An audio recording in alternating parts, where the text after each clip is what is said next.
اصحاب الاخدود. اصحاب الاخدود جو تھے یہ یمن کے پاس کرسچنز تھے. اس زمانے کے ظاہر مسلم تھے, عیسیٰ علیہ السلام پر ایمان لائے تھے, حضرت عیسیٰ کو اللہ کا بیٹا نہیں مانتے تھے بلکہ اللہ کا پیغمبر مانتے تھے. نبی علیہ السلام کی پیدائش سے تقریباً 40 سال پہلے کا یہ واقعہ ہے. لیکن اہل عرب اس واقعے سے واقف تھے کہ ایسا واقعہ ہوا تھا کہ یمن میں ایک بادشاہ نے توحید کی دعوت قبول کرنے کی پاداش میں اہل ایمان کو بہت بڑے بڑے گڑھے کھود کر ان میں آگ جلا کے زندہ جلایا تھا. سر تکلیفوں سے تو گزرنا پڑتا ہے. جو پرسیکیوشن کرسچنز کی ہوئی ہے نا کئی سو سال تک, آپ سوچ نہیں سکتے کن تکلیف سے گزرنا پڑا ہے. اللہ پہ ایمان لانا کوئی آسان کام تو نہیں. تو یہ اصحاب الاخدود کے واقعے سے یہ لوگ واقف تھے, اس کا ذکر اس میں آ رہا ہے. اس کی ڈیٹیلز آپ کو صحیح مسلم میں بالکل اینڈ پہ جا کے ملیں گی. اصحاب اخدود کا پورا ایک واقعہ ہے کہ یہ بادشاہ کون تھا. صحیح مسلم شریف میں ایک بڑی ڈیٹیلڈ حدیث ہے. میں نے 4 لیکچرز دیے تھے معجزات, کرامات, استدراج کے اوپر, مسئلہ number 131 A B C D.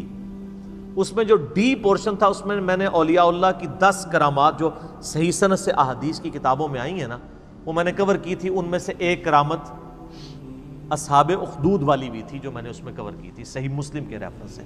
صحیح مسلم شریف میں اس کا واقعہ یوں ملتا ہے کہ یمن میں ایک یعنی وہ بادشاہ تھا جو بیسیکلی ہے تو یعنی یہودی تھا. اس وجہ سے وہ عیسائیوں سے زیادہ نفرت کرتا تھا کیونکہ حضرت عیسیٰ علیہ السلام کو کرسچن جو ہے پیغمبر مانتے ہیں بلکہ اس میں غلوف کر کے خدا کا بیٹا مانتے ہیں, اور دوسری طرف یہودی کہتے ہیں کہ یہ نعوذ باللہ دجال ہے. اب ان کا آپس میں تو اکٹھ ہو ہی نہیں سکتا نا.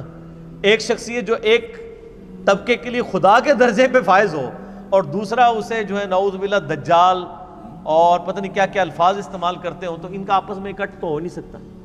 یہ تو یہودیوں نے سازش کر کے کس طرح عیسائیوں کو دبوچا ہے کہ آج یہودی اور عیسائی ایک پیج کے اوپر ہیں, ورنہ 20ویں صدی کے آغاز سے پہلے تک تو یہ قتل و غارت کا بازار گرم تھا ان کا آپس میں. یہ تو اسرائیل جب بنا ہے اور دنیا کی اکانومی ان کے قبضے میں آئی ہے تو آج جو ہے وہ ایون یہودی مٹھی بھر ہونے کے باوجود عیسائیوں کی باغ دوڑ بھی ان کے ہاتھ میں اکانومی کی وجہ سے. تو ہم نے جس ایرا میں جس وقت میں آنکھ کھولی ہے, یہ جو زمین کی جو حقائق ہیں وہ زمینی حقائق بدل چکے ہیں, اور اس کو بدلے ہوئے 100 سال سے زیادہ نہیں ہوا.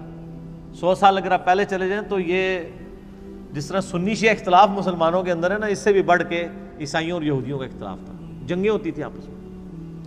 بہرحال وہ یہودی بادشاہ تھا, اس نے عیسائیوں پہ ظلم کرنا شروع کیا. تو اس بادشاہ کے بارے میں آتا ہے کہ اس نے ایک جادوگر رکھا ہوا تھا, اور وہ جادوگر جب بوڑھا ہو گیا تو اس نے کہا کہ مجھے تو موت آ جائے گی, تو مجھے کوئی ایک اپنا لائق سا کوئی رعایا میں سے کوئی لڑکا ڈھونڈ کے دو جسی میں تربیت کروں اور میں اپنا سارا علم اسے ٹرانسفر کر دوں. تو بہرحال ایک نوجوان لڑکا بڑا انٹلیکچوئل رعایا میں سے چنا گیا, وہ جادوگر کے حوالے کیا گیا, تو وہ اسے جادو سکھایا کرتا تھا. اب وہ جادوگر کے پاس جب جادو سیکھنے جاتا تھا تو راستے میں ایک راہب تھا عیسائی, تو وہ اس کے پاس وہ لڑکا رکا کرتا تھا. اس راہب کی باتیں خدا شناسی کی, توحید کی اسے بھانی شروع ہو گئیں, حتیٰ کہ اس کا دل اللہ نے اسلام کے لیے کھول دیا. یعنی اس نے اسلام, اس زمانے میں کرسچینٹی اسلام ہی تھا, وہ قبول کر لیا. اب وہ دیکھیں جادو بھی سیکھتا تھا اور پیرلل میں دین بھی سیکھتا تھا.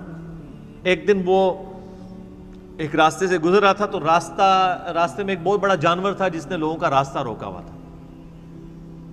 تو اس نے ایک چھوٹا سا پتھر اٹھایا زمین سے اور اس نے کہا کہ اے اللہ, اگر تیرے نزدیک جادوگر کا مذہب مردود اور اس عیسائی راہب کا مذہب مقبول ہے تو اس چھوٹے سے پتھر سے اس جانور کو ہلاک کر دے. ظاہر یہ کرامت ہی ہونی تھی, ایک پتھر سے آپ اتنے بڑے جانور کو, تو اس نے پتھر پھینکا تو وہ مر گیا. تو وہ پھر راہب کے پاس آیا تو راہب نے کہا کہ تم تو اب مستجاب الدعوات ہو گئے ہو, تو اب تم پہ اللہ کی طرف سے تکلیفیں بھی شروع ہو جائیں گی, اور جب کوئی ایسی صورتحال بنے تو تم نے میرا نام ظاہر نہیں کرنا. ظاہر ہے پھر مجھے بھی رگڑا لگے گا بیچ میں, جان بچانے کے لیے ایمان چھپانا جائز ہے۔ حسین تو ہر کوئی نہیں بنتا نا سر، پھر کہتے ہیں جی حسین کیوں کھڑا ہوا تھا، باقی کدھر گئے؟ باقیوں نے کوئی بیعت کر لی؟ وہ ہر ایک تو نہیں حسین ہوتا رضی اللہ تعالیٰ عنہ علیہ السلام۔ تو پھر وہی سلسلہ شروع ہو گیا۔ اب وہ صاحب کرامت تو ہو گیا، اب لوگ اس کے پاس آنا شروع ہو گئے۔ وہ مطلب مادرزاد، کوڑی، اندھے آتے تھے، وہ دعا کرتا تھا، شفا ہو جاتی تھی۔ کرتے کرتے جب بادشاہ تک بات پہنچی، اس نے کہا یہ کیا، یہ تو دوسرے مذہب میں چلا گیا الٹا اس کو سکھانے کے لیے۔ تو اس نے کہا جی اس کو تو ہم نہیں چھوڑیں گے، قتل کروائیں گے۔ اور وہ جب کوئی بندہ اس کے پاس علاج کروانے کے لیے آتا تھا تو وہ پہلے کہتا تھا اللہ کو ایک مانو، حضرت عیسیٰ کو اللہ کا پیغمبر مانو۔ تو ظاہر ہے یہاں بھی آپ کو پتہ ہے لوگ حنفی ہوتے ہیں، جب طلاق ہو جاتی ہے تو اہل حدیث اسٹامپ پیپر پہ لکھواتے ہیں میں اہل حدیث ہوتا ہوں، تو وہ کہتے ہیں ٹھیک ہے اب بیوی بھی واپس مل گئی آپ کو۔ حالانکہ وہ اہل حدیث اتنی دیر کے لیے ہوتے ہیں جتنی دیر کے لیے انہوں نے وہ بیوی باہر نکل کے اہل حدیثوں کو گالیاں نکال رہے ہوتے ہیں، لیکن اہل حدیثوں کو پھر بھی عقل نہیں آتی ہے۔ اب عقل نہ آئے تو انسان کیا کرے؟ حالانکہ یہ فتوی غلط ہے، میں اہل حدیث کے ساتھ ایگری نہیں کرتا ہوں 3 طلاق کے مسئلے میں۔ امت کا اجماع ہے کہ ایک مجلس کی 3 طلاقیں 3 ہیں۔ بال ایک مسئلہ لاتا ہے میں آپ کو بتا رہا ہوں کہ آج بھی اس کی باقیات ہیں اسٹامپ پیپر لکھوانے والی۔ تو وہ بھی پہلے کہتا تھا اللہ کو مانو پھر میں تمہارا علاج کروں گا۔ تو اس طرح پھر اسلام پھیلنا شروع ہو گیا، بادشاہ کو فکر لگ گئی، تو اس نے کہا کہ بھئی اس کا علاج اب یہ ہے کہ اس کو قتل کروایا جائے۔ تو اس نے فوجی بھیجے گرفتار کر کے کہ اس کو پہاڑ سے نیچے پھینکا جائے۔ پہاڑ کی چوٹی پہ لے گئے، اس نے وہاں پہ دعا کی، وہ سارے فوجی نیچے گر پڑے، وہ بچ گئے۔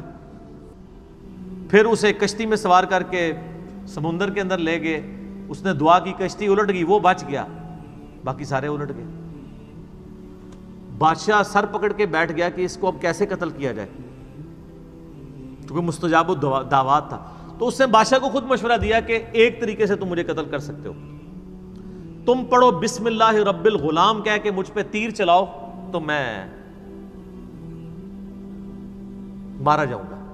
اور یہ اس نے بہت زبردست چال چلی، اور اس نے کہا اس کے لیے تمہیں پبلک اکٹھی کرنی پڑے گی، اپنی ساری رعایا کو جمع کرو اور بسم اللہ رب الغلام پڑھ کے چلاؤ۔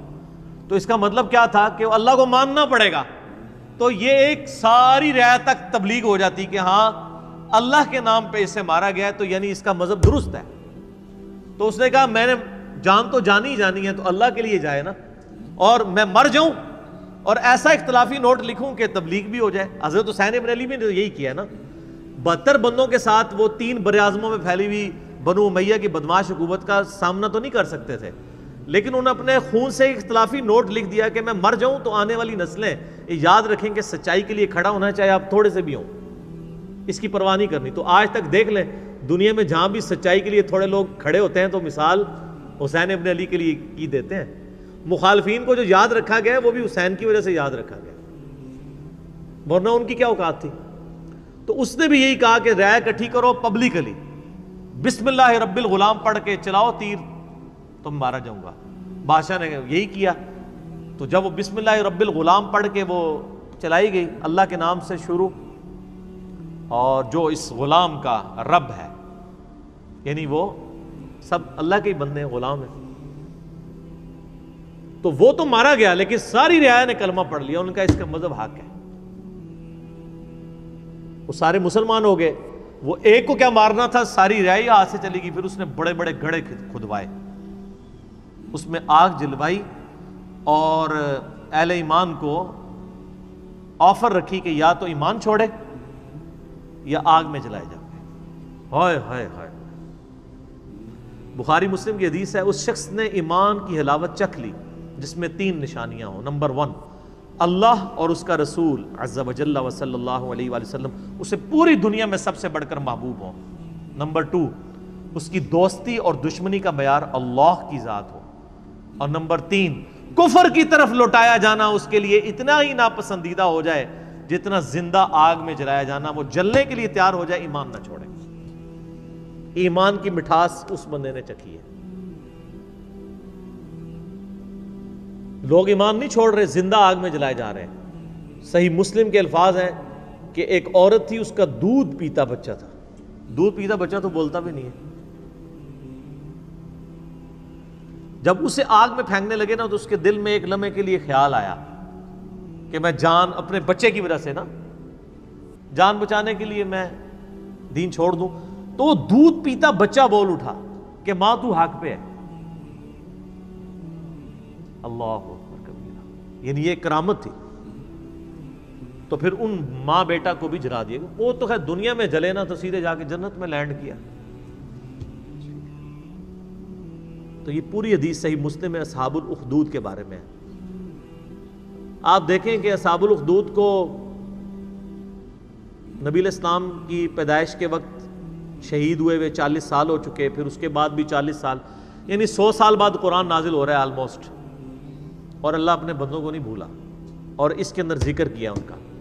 اور اس میں اللہ تعالیٰ بتا رہا ہے پھر ہم ان سے بدلہ لیں گے جنہوں نے اہل ایمان کے ساتھ یہ کچھ کیا.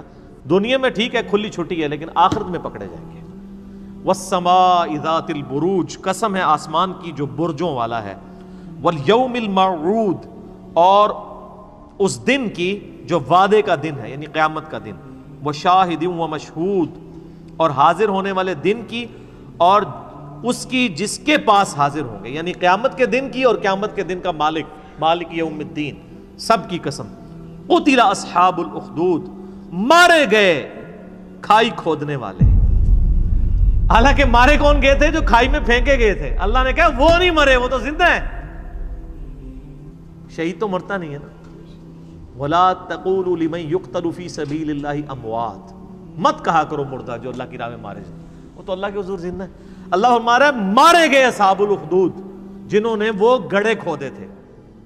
النار ذات الوقود, جبکہ وہ آگ بڑے ایندھن والی تھی. اذ ہم علیہا قعود, جب وہ اس کے کنارے پر بیٹھے ہوئے, یعنی یہ منظر دیکھ رہے تھے اہل ایمان کو آگ میں جلایا جا رہا ہے اور وہ انجوائے کر رہے ہیں. وَلِعَوْذُ بِاللَّهِ. وَهُمْ عَلَى مَا يَفْعَلُونَ بِالْمُؤْمِنِينَ شُهُودٌ, اور جو کچھ اہل ایمان کے ساتھ سلوک کر رہے تھے وہ وہاں پہ بیٹھ کے اس پر گواہ تھے. ظاہر آپ اگر یہ رومنس کی بھی آپ ہسٹری دیکھیں, یہ لوگ بھی یعنی بھوکے شیروں کو زندہ انسانوں پہ چھوڑ دیتے تھے. آپ یوٹیوب پہ جا کے دیکھیں نا کہ کیا کیا طریقے انسانوں کو اذیت اور عذاب دینے کے ان لوگوں نے ڈیوائز کیے ہوئے تھے. تو یہ بھی ایک طریقہ تھا تکلیف دینے کا. خود کرسیوں پہ بیٹھ جاتے تھے اور ان کے سامنے یہ منظر ہوتا تھا کہ اہل ایمان کو جلایا جا رہا ہے. وَمَا نَقَمُوا مِنْهُمْ إِلَّا أَن يُؤْمِنُوا بِاللَّهِ الْعَزِيزِ الْحَمِيدِ, اور انہوں نے تو نہیں ناپسند کیا مگر اس بات کو کہ مسلمانوں نے ایمان لے کر آئے مسلمان اللہ پر جو غالب ہے اور اپنی ذات میں خود ستودہ صفات ہے. اس مقدس جرم کی پاداش میں انہوں نے زندہ انسانوں کو جلا دیا کہ وہ اللہ پر ایمان لے کر آئے. الذی لہ ملک السماوات والارض, وہ اللہ کہ زمین و آسمان میں جو کچھ ہے اس کا مالک وہ اللہ ہے. زمین و آسمان کے مالک اللہ کے اوپر وہ ایمان لائے, صرف ایمان لانے کی پاداش پہ, کسی پہ کوئی تکلیف نہیں, کسی کو کچھ نہیں انہوں نے کہا, بس اس مقدس جرم میں انہوں نے ان کو آگ میں جلا دیا. واللہ علی کل شیء شہید, اور اللہ تعالیٰ ہر چیز کو دیکھ رہا ہے. اللہ نے وہ منظر دیکھا ہے, اللہ کو بھولا نہیں ہے وہ منظر جو تم نے اہل ایمان کے ساتھ کیا. ان الذین فتنوا المؤمنین والمؤمنات, بے شک وہ لوگ جنہوں نے مومن مردوں اور مومن عورتوں کو یہ تکلیف دی تھی, یعنی ان کو آگ میں جلایا. ثم لم یتوبوا, اس کے بعد وہ توبہ کے بغیر مر گئے. فلہم عذاب جہنم, ان کے لیے تو ہم نے عذاب جہنم رکھا ہوا ہے. ولہم عذاب الحریق, اور ان کے لیے وہاں پہ آخرت کی آگ ہے جس میں ان کو جلایا جائے گا. انہوں نے تو دنیا کی آگ میں جلایا نا. بخاری مسلم کی حدیث ہے کہ آخرت کی آگ دنیا کی آگ سے 70 گنا زیادہ تیز ہے. ان کو اس پاداش میں اس آگ کے اندر جلایا جائے گا. اللہم اجرنا من النار, آمین. ان الذین آمنوا وعملوا الصالحات, بے شک وہ لوگ جو ایمان لائے اور انہوں نے نیک اعمال اختیار کیے. لہم جنات تجری من تحتها الانہار, ان کے لیے تو ایسی جنتیں ہیں جن کے نیچے نہریں بہتی ہوں گی. ذالک الفوز الکبیر, یہ ہے سب سے بڑی کامیابی. دنیا میں تو وہ ناکام ہو گئے جن کو ان گڑھوں میں ڈالا گیا. ایک ماں ہی سمجھ سکتی ہے کہ اس کو اپنے بچے سمیت مار دیا جائے, اس سے اس کی زندگی چھین لی جائے, اس کے بچے کی بھی زندگی چھین لی جائے. تو دنیا میں تو بظاہر وہ ناکام ہے, لیکن اللہ فرما رہے ہیں وہ سب سے بڑی کامیابی پہ فائز ہو گئے, کیونکہ آخرت کی زندگی ہمیشہ کی ہے, دنیا کی زندگی تو عارضی ہے. ان بطش ربک لشدید، بے شک تیرے رب کی پکڑ بڑی شدید ہے۔ یہ دنیا میں تو کوئی شخص کسی شخص کو ایک دفعہ ہی موت دے سکتا ہے نا، اور اللہ تعالیٰ لاکھوں دفعہ زندہ کر کے لاکھوں دفعہ موت دینے پر قادر ہے۔ اللہ کی پکڑ سے کون بچ سکتا ہے؟ دیکھیں نا، دنیا میں زیادہ کون، جیسے وہ آپ کو پتہ ہے قرآن حکیم میں ہی آتا ہے کہ جب جادوگر ایمان لے آئے موسیٰ علیہ السلام پہ، تو فرعون نے کہا کہ میں تمہیں سولی چڑھا دوں گا تمہارے مخالف سمت کے ہاتھ پاؤں کٹوا کے۔ تو پتہ ہے ان جادوگروں نے کیا کہا تھا کہ تو جو کچھ بھی کرے گا دنیا کی زندگی میں کر سکتا ہے نا، ایک دفعہ ہی موت دے گا، دے لے، پھر تو ہمیشہ کی کامیابیاں ہماری مقدر ہے۔ لیکن اللہ سے انسان نہیں بھاگ سکتا۔ اللہ کے جو قابو آ گیا وہ ایک دفعہ موت تو نہیں، جب چاہے جتنی دفعہ موت کی تکلیف سے گزارے اور تکلیف دے۔ قرآن حکیم میں آتا ہے ہم جب ان کی کھالیں جل جائیں گی نئی کھالیں انہیں دیں گے تاکہ انہیں عذاب اور فیل ہو۔ اللہم اجرنا من النار، آمین۔